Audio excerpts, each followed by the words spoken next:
আসমানি বড় বড় 6টা কিতাব, একটার নাম তাওরীত, জবুর, ইনজিল, কোরআন শরীফ। এই 4টার মধ্যে সম্মানী যে কিতাব আল্লাহর কালাম কোরআন শরীফ আল্লাহ সম্মানী বানাইছে।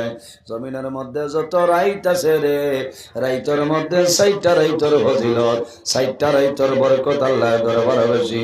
এর মাঝে একটা রায়, যে রাইতের নাম হইল শবে বরাতের রায়। জোরে হোক না সুবহানাল্লাহ। দুনিয়ার জমিনে যত দিন আছে, দিনের মধ্যে 4টা দিনের ফজিলত, 4টা দিনের বরকত অত্যন্ত বেশি। এর মধ্যে একটা দিন হইল, যে দিনের নাম হইল আরাফার দিন। আরাফার দিনের ফজিলত আল্লাহ বাড়াই দিছ।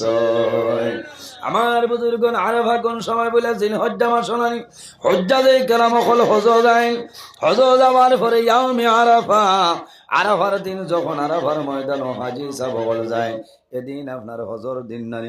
আরাফার ময়দান হজ্জা যে কেরাম হল যায়, জমিন মানুষে আরাফার রোজা ধরেন রে, জমিন আরাফার রোজা ধরিও তোমার লাভ হইব। আল্লাহ তোমার নামায় আমল অসংখ্য নেকি দান করবা। কারণ আরাফার ময়দান, আরাফার ময়দানে মানুষে দোয়া করেন, আল্লাহর যাতে আরাফার ময়দানের দুয়ারে ঘুরাই দেন না।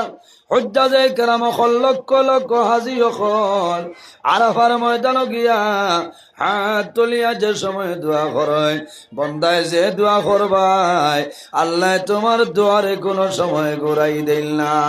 জোরে বলো না সুবহানাল্লাহ।